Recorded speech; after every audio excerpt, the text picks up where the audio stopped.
What's good, everybody out there on YouTube? This is your man Shadicstick dropping some hot farraga on this mic. Today we're going to be talking about a little topic known as Sonic Forces versus Sonic 06. Which game is better? And I don't know why this discussion really comes up because the choice is obvious. It's Sonic Forces. But there are many people in the Sonic community who think that because a game is merely ambitious that it makes it good. Or at least better than other games. Because one game is ambitious or more ambitious than another at the least, that inherently raises its quality to be better than something that isn't super ambitious. Which I think is completely stupid. That is the dumbest outlook I've ever heard when it comes to a video game. I'm gonna keep it real. Because at the end of the day, what matters is execution. Is the game good or not? Because if we lay it out on the table, most people look at Sonic Forces and says it's a mediocre game. It may not be as ambitious as any other game out there. It may play it safe in as many regards as possible, but because of that, I don't see myself banging my head against the wall because I sit there and I'm playing a level and I glitch through the floor. See, what I think many Sonic fans are failing to understand, just because you inherently like that something is ambitious in a way, does not necessarily mean that's good. Sonic 06 sought to be a reboot for the Sonic franchise when it had just come out of what was considered a downfall for the series, after Sega had, become a third-party publisher and developer, and the quality of Sonic games after Sonic Adventure 2 seeming to essentially fall down, with releases like Sonic Heroes that, despite being received well, was not really received as well as something like Sonic Adventure 1 or especially Sonic Adventure 2, and Shadow the Hedgehog essentially being just a mess of a game. Like, let's be real about it. As much as I love Shadow the Hedgehog, it's a bad game. But what Sonic 06 did, instead of, essentially reviving the franchise, was kill it in the eyes of the general public. Outside of the many glitches and just non-functioning of the game was littered with loading screens throughout the stages. I'm not talking about a 1 or 2 second loading screen. I mean, these screens take several minutes, especially if you're on the PlayStation 3 version of it. Horrible performance, horrible controls, and when I say horrible controls, I'm not talking about like Sonic Forces. Sonic Forces takes the control away from the player. Sonic 06 just does not function. When I say does not function, I mean it doesn't function properly. Many people will be like, I can play the game, I can get through the game. That's not what I mean. What I mean is that it is a chore to control any of the characters in a game. Whether it be Sonic, Tails, Knuckles, Shadow, Rouge, Omega, Blaze, Silver, any of these characters, it legitimately hurts to play the game. It is frustrating to control them. And when you take that and put that with just inherently horrible level design, I'm not talking about, again, like Sonic Forces. Sonic Forces,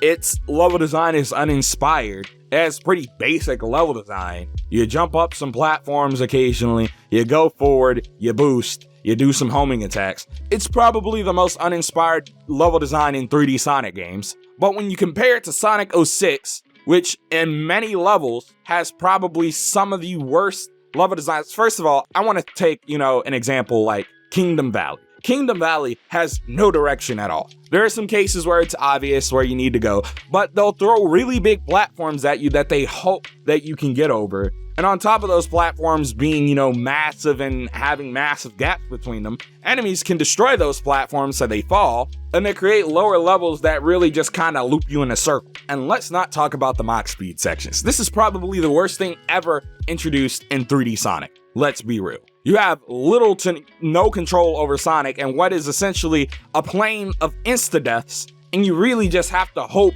that when you get damaged as Sonic, that you're able to, damage yourself and lean into a pile of rings, because should you hit anything after that, even in your invincibility state, you'll probably die. I also don't think that people would be too pressed in me saying that the game Sonic Forces looks drastically better than Sonic 06. I don't think anyone would have a problem with that. But when we look at things like story, as bad as Sonic Forces story is, it's just a result of, tell, don't show. They'll tell us a bunch of stuff that happens, but they won't show it. Or the characters will talk about it, but not show us what's actually happening or what has happened. Whereas Sonic 06 is probably one of the worst ways to tell a story. While I don't have a problem with time travel in stories, when you tell it as badly as this, especially with a series that has continuity, there's a problem. When your main love story in the story is between a human and an anthropomorphic hedgehog, you have a problem. And many people like to talk about the characterization of Sonic.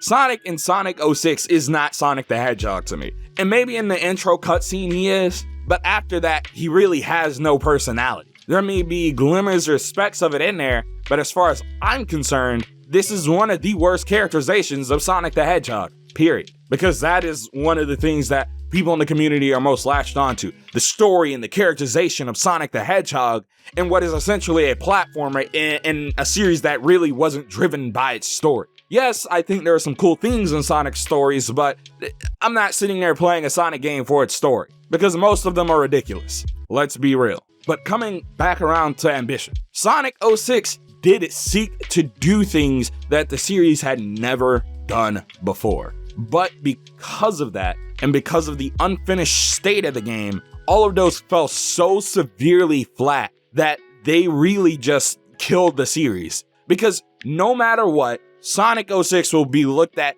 as the rocky transition into 3D for Sonic. Despite Sonic Adventure 1 and 2 being held, at least at their times, maybe not now for Sonic Adventure 1, but at least at the times those games released, they were seen as amazing 3D platformers, some places even calling them the best games of all time. And despite Sonic Heroes' mixed reception, it was still on the positive side if we look at things. Let's be honest, it has its issues, yes it does. But at the end of the day, many people have fond memories of the game, and even at the time it was released, despite many people having mixed opinions on the game, because it's nowhere near the level of Adventure 2, it was still viewed as a relatively decent game. So it was pretty obvious that Sonic never really had that rocky transition into 3D, but Sonic 06 changed that.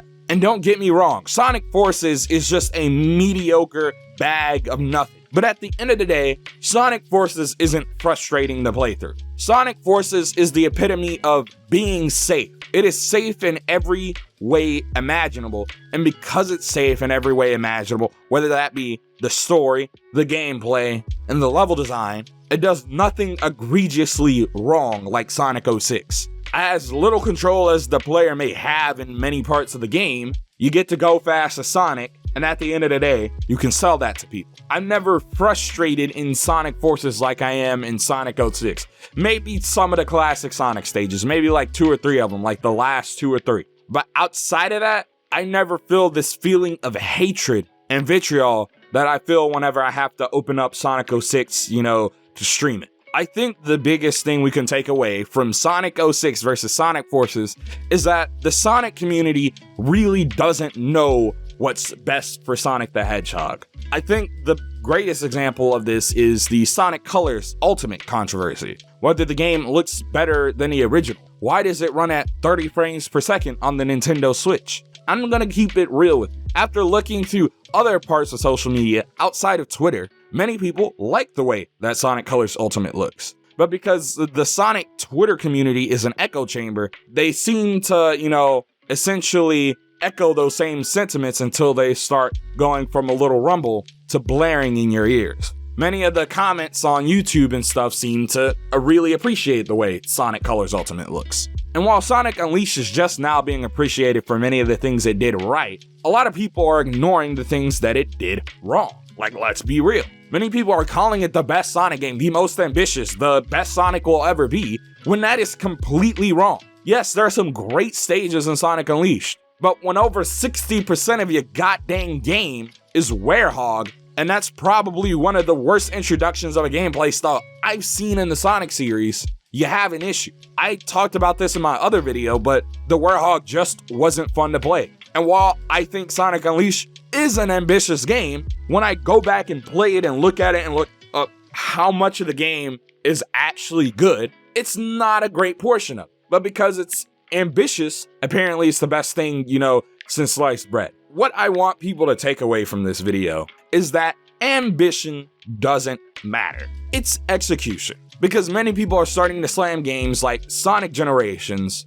for not being ambitious enough. When in all reality, Sonic Generations probably represents the series better than any other game, period. if I want someone to get into Sonic the Hedgehog and they're like, oh, but I heard Sonic was bad, the game I'm gonna give them is Sonic Generations, because it will shut them up. Because Sonic Generations, as you know, as much as some people may not really care for it now, because they believe ambition is the driving force behind the quality of a game, it probably has the best level design out of any of the 3D Sonic games, period. Seaside Hill is quite literally the greatest level ever created for a Sonic game. I'm specifically talking about Sonic Generations Seaside Hill. That's the best stage in the series, period. That is peak Sonic level design. And while I have a few qualms with the game, specifically the final boss, and maybe the story a little bit, and even then the story isn't much, I don't even have a problem with it. I just wish it was a little bit more. I wish there was a little bit more to it. At the end of the day, it's a quality game. It does what nearly no other Sonic game does. It masters both the 2D and the 3D. While I don't think it's the best representation of 2D Sonic, it does it extremely well. There's a lot of content there for people to enjoy that not only challenges the player, but gives them something else to do. And while it may not introduce any new stages, it may be, reusing old ideas, it does everything better than every Sonic game before it, really. And that's how I feel about it. If you disagree with me, tell me in that comment section down below. If you agree with me, tell me. But all I gotta say is, Sonic Forces is better than Sonic 06. Ambition doesn't matter if your execution is horrible. And I think this debate is the perfect example of that. And I think Sonic fans don't need to look for ambition, but quality. Because ambition means jack shit when I'm falling through the floor of a stage. This has been your man Shadicstick. I'm out. Peace. Remember, hot Faraga turns to cold Blizzaga. Chill out some of my other videos. Have a good one.